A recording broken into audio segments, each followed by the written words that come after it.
So this is a different kind of resilience. This is a nice report from CGIAR, the consultative group on international agricultural research or some such thing. Uh, it put out this nice report, CGIAR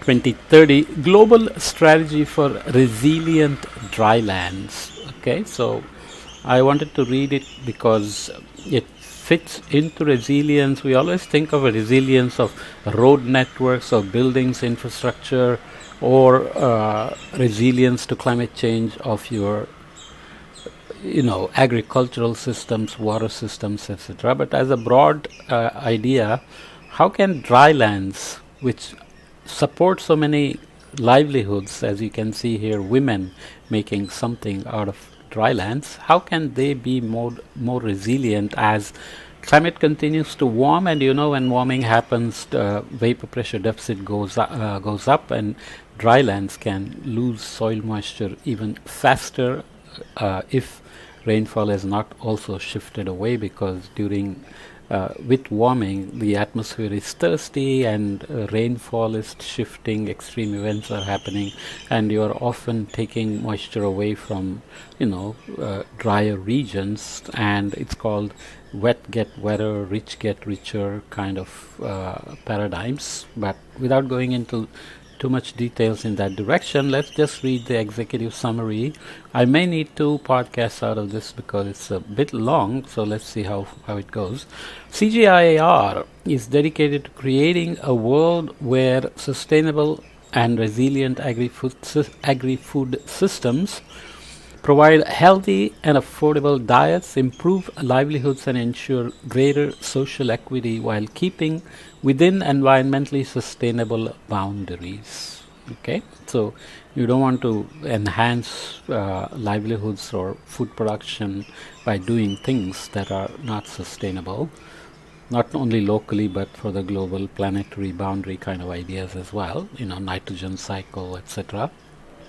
Transforming dryland food, land and water systems in a climate crisis through science innovation is crucial for achieving this mission. Dryland covers 46% of the world's land. We'll see a map, and they are home to around 38% of the global population. 38% of the global population lives on land that qualifies as dryland. And they also support 44% of the world's agricultural systems. 44% of the world's agricultural systems, including half of its livestock. I'm emphasizing because even though they are classified as drylands, they support massive amount of food production, livelihoods, etc. The drylands, already challenging areas for predictable food production, face mounting pressures from extreme climate change and variability, water scarcity, land degradation, and loss of biodiversity and ecosystem services that support agri-food systems. So low rainfall regions typically tend to be more variable as well. Okay, our efforts must keep pace with these challenges for the sake of the current drylands and for the areas that may turn into drylands in the future as the impacts of climate change become ever more evident. The CGIAR 2030 Global Strategy for Resilient Drylands has been developed to align with the 2030 CGIAR Research and Innovation Strategy. It presents the informed and coordinated approach that CGIAR will take to contribute to the sustainable and resilient transformation of dryland agri-food systems, building on our unique value proposition and track record of co-creating and co-delivering innovative research and impact in the drylands. That's CGIAR bragging about itself, but that's okay. It also aligns with the United Nations Convention to combat desertification. United Nations Convention to Combat Desertification, UNCCD, the United Nations Convention on Biological Diversity, UNCBD, and the United Nations Framework Convention on Climate Change, of course, UNFCCC, which is the broader umbrella IPCC and the rest of it. This strategy was developed through extensive consultations with stakeholders across CGIAR and our partner network, informed by research and a foresight study on future global dryland scenarios. This process brought together expertise across CGIAR centers, our partners, countries, and disciplines to build consensus on the opportunities and challenges to realizing our vision. As a result, 5 key opportunities for dryland transformation and investment were prioritized. Remember, I'm being brief as usual in this report. It's a nice report. Well, not very long, but I'm still going to make it brief because I don't want to just read reports to you. I want to try to grab the most salient points by reading them first and deciding for myself what are the points that are worth reporting. So, what are the investments and transformation? So here we are talking about 5 key opportunities for dryland transformation and investment as priorities.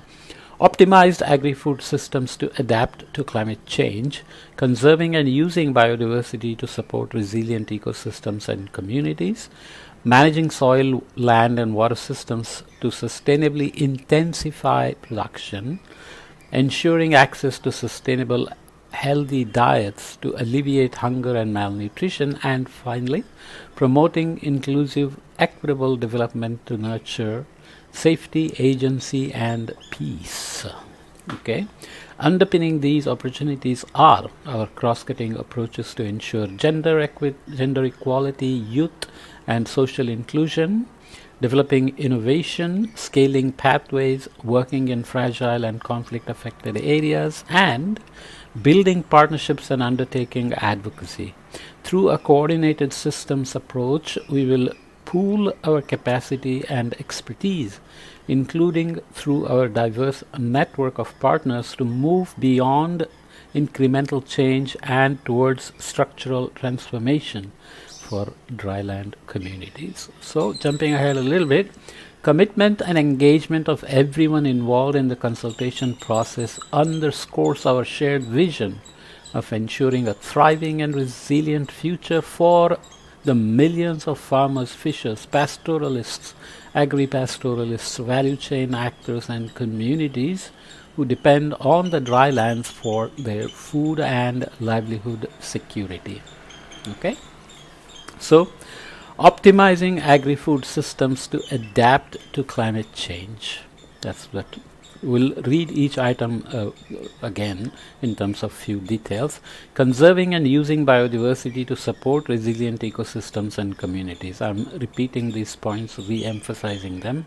Managing soil, land and water systems to sustainably intensify production. Ensuring access to sustainable, healthy diets to alleviate hunger and malnutrition. Promoting inclusive, equitable development to nurture safety, agency, and peace. So, here is a map of the drylands, and there is a scale associated with this, of course, because you see the Sahara, the Middle East, parts of them much drier than others in terms of the definition of dryland. Central Western US is, of course, famous for it, having all sorts of drought, wildfire issues, population growth, economic might of the state of California and so on. And you have dry states here which are, historically famous as well for civilizations that appeared and disappeared, the Incas, Mayas, and so on, running down here, and of course the Namib Desert and so on. Mongolia there, India has drylands in the northwest with Rajasthan and the deserts, and of course these Pakistan, Afghanistan, poor countries relatively speaking, and then you have Australia, which obviously is only livable mostly on the outskirts here. Okay, what are the facts and figures quickly? 1 in 3 of the global population lives in dryland. 70% of dryland livelihoods require natural resources. 20 to 35% of drylands are degraded. 700 million people may be displaced by 2030 due to water scarcity. 44% of global food systems are located in dry lands and 50% of the livestock as well, as we saw. So let's read each item here. 2.1, optimizing agri-food systems to adapt to climate change. There are many details here that I will not go item by item, but I will lead the headliners. Focus areas for optimizing agri-food systems to adapt to climate change will involve co-designing, in terms of focus areas, co-designing climate-optimized dry land and desert farming systems. So here you have promoting peaceful collaboration and social cohesion among different social groups, which is not so much science, but it is part of the adaptation and coexistence and resilience. Social networks are very critical for resilience, right? Diversifying food production systems. So you would integrate dryland adapted crop, forage, tree, livestock breeds and fish into production systems and their best management practices to increase farm level resilience. I'm just giving these as example because I'm going to skip most of the other detailed text as we go forward. Developing and deploying new crop varieties. Breeding critical food and forage crops, supporting climate adaptation in livestock and aquatic systems. Okay, so this is very important to ensure food security, water security, sustainability and resilience, as well as adaptation to climate change. Resilience is part of the adaptation, of course, in a broader framework. Developing livestock feed technologies, implementing participatory local level planning, facilitating water management innovations, which will be critically needed considering the warming and the loss of water already, developing climate risk profiles, decision support systems and early warning systems. This is always my favorite. Mapping climate risks as IPCC defines it, just to remind ourselves, hazard times, exposure times, vulnerability and responses matter, such as decision support systems and early warning systems. I have a lot of podcasts on early warnings, including the WMO plan, early warnings for all and so on. And the second item in this prioritized area for transforming and investing in drylands, conserving and using biodiversity to support resilient ecosystems and communities. The focus areas will include promoting crop and land use diversification, incentivizing the conservation and use of biodiversity, encouraging agroforestry practices, another favorite of mine, restoring indigenous species to stabilize soil and regulate water flows, providing shelter and shade for people and animals, and offering additional benefits such as fruit, wood, and habitat for wild biodiversity. There's a lot of benefits there for families, for employment for women, preventing migration out of these areas, and so on and so forth. Fourth one is investing in science and technologies, maintaining and restoring indigenous biodiversity, empowering dryland communities, giving them agency, co-developing solutions with them, collecting and conserving indigenous crops and varieties. So you have to, include here conserving and collecting indigenous crops and varieties, as well as, developing and deploying new crop varieties. So you have to manage everything together here. Developing payment for ecosystem services schemes, because it's very easy to say ecosystem services exist and they are valuable, but how do you conserve them, sustain them? You have to have incentives to pay for sustaining them as well, and not just exploiting them. Okay, nature positive kind of ideas. Third one, managing soil, land and water systems to sustainably intensify production. Here, focus areas, co-developing and promoting regenerative agriculture. So you want to reduce tillage, cover crops, crop rotation, and of course biological nutrient sources, organic amendments, and so on.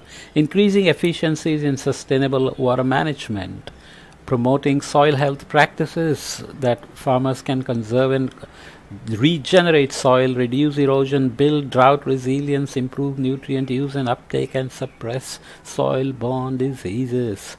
facilitating rangeland governance and restoration, deploying green energy solutions, a no-brainer but still needs to be a focus area for drylands. Investing in transboundary research and resource management, because if you look at the map, they are all transboundary. These are very geopolitically sensitive regions, but when you have such transboundary drylands, you better have transboundary cooperations and solutions. Okay.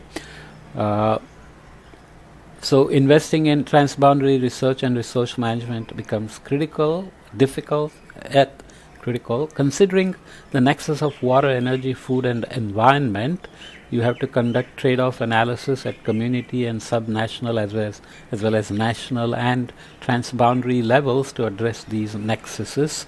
And of course you have to include health in these as well, because water and food are very closely related to health. Ensuring access to sustainable healthy diets to alleviate hunger and malnutrition. Focus areas here: promoting nutrient dense diverse crops and animal sourced foods. So, you want to introduce new crops, maintain indigenous crops, and also have nutrient dense diverse crops and animal source foods. They all have to be synergistic. You cannot work them as different items. Encouraging shift in household level dietary patterns. Behavioral changes are difficult but necessary.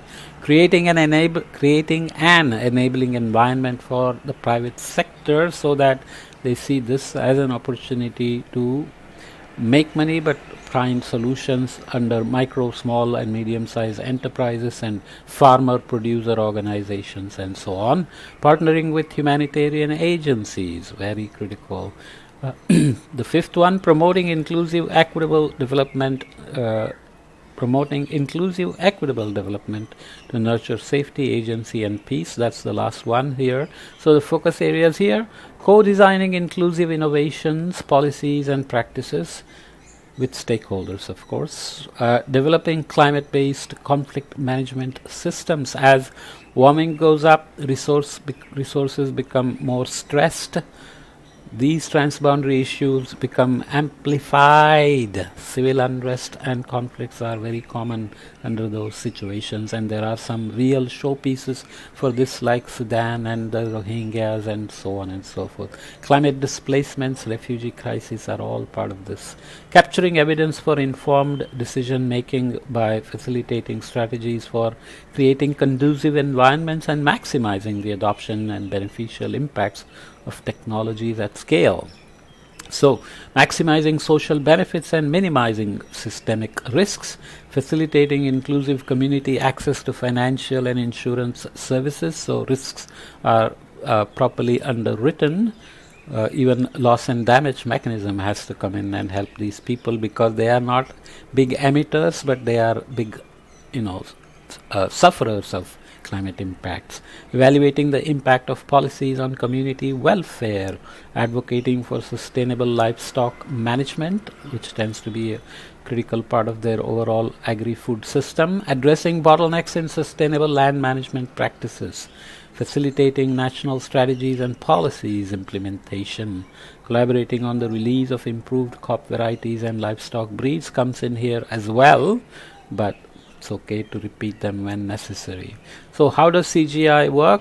I won't read all the details of the text, but it worries about gender equality, youth and social inclusion, as we already saw, re-emphasizing innovation scaling for impact. Lab innovations or small field scale studies have to scale up to make impacts at dryland scales across the globe. Fragile and conflict affected areas, CGIAR has experience and expertise in this. Partnerships and advocacy is a big part of CGIAR. It's a consultative group, international, so that's important. Also, in terms of achieving impact, CGIAR anticipates that their network of centers and partners in implementing CGIAR 2030 global strategy for resilient drylands across dryland countries could achieve the following impacts at scale by 2030. CGIAR impact area: nutrition, health, and food security. So global strategies are given for drylands and indicators are used here. For example, number of people benefiting from CGIAR innovations that enhance regular access to safe and nutritious food. I won't read all the details, but pay attention to the impact areas, and you need indicators for monitoring, reporting, verification. Always critical to make sure you are actually making progress and going in the right direction, or adapt the plan, make it flexible so that you can do course correction if something is not going as planned. Poverty reduction, livelihoods and jobs. Number of people assisted to exit poverty is an indicator, and there are strategies here. Gender equality, youth and social inclusion. Number of women benefiting from gender transformative innovations. By 2030, close the gender gap in rights to economic resources, access to ownership and control over land and natural resources for 160 million women who work in food, land and water systems in the drylands through gender transformative research, policy disclosure and innovations. Okay. The next one is climate adaptation and mitigation. Of course, you want to worry about the number of people benefiting from climate smart innovations under CGIAR and their deployment. Environmental health and biodiversity has multiple items. Area of land under improved management, number of plant genetic accessions available and safely duplicated, percent change in economic water use efficiency, and finally rolling into conclusion. Maybe I don't need 2 podcasts because I only read the headlines and skipped lots of good text. It's very useful text and very insightful references, of course, so you can go back and follow up. So headline here, the CGIAR 2030 global strategy for resilient drylands tackles pressing issues such as water scarcity, land degradation and desertification, offering crucial support to dryland communities amidst climate change. So what are the conclusions then? The 2030 global strategy for resilient drylands sets out how we will leverage key opportunities to drive transformative change despite the formidable challenges faced in the global drylands. We have identified 5 key opportunities for investments in agri-food research and innovation that hold significant promises for catalyzing transformation, including through optimizing agri-food systems to adapt to climate change, conserving and using biodiversity to support resilient ecosystems and communities, managing soil, land and water systems to sustainably intensify production, ensuring access to sustainable, healthy diets to alleviate hunger and malnutrition, and promoting inclusive, equitable development to nurture safety, agency, and peace. The third time we are reading this, maybe fourth time, but always worth re-emphasizing the best, most salient points. This strategy emphasizes integrating indigenous and local knowledge with the latest advances in technology and research approaches to ensure that our research and innovations meet local needs, will be widely adopted, and be accessible and affordable to all members of dryland communities. CGIAR, in partnership with a diverse range of partners, is dedicated to supporting dryland communities to improve their resilience and well-being.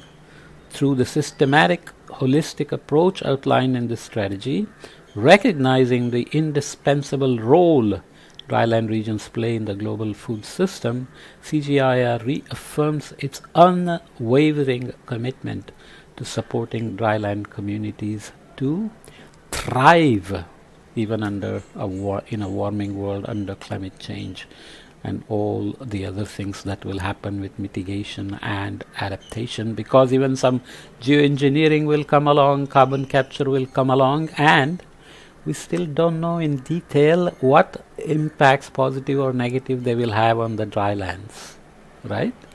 Will Sahara get green again because of all the mitigation and solar panels and windmills everywhere, or will it get worse? So these are very critical questions as well, but these strategies must survive all those unexpected, unintended consequences of human activities to deal with climate change. Right? So there are global mitigation efforts, local adaptation measures, and there is a transition of regional scale deployment of renewable energy and other solutions, and we have no idea how those will affect the climate itself, because our tunnel vision tends to be on carbon and global mean temperatures. The redistribution of rainfall is going to matter a lot for drylands. Okay, so let's leave it here for now.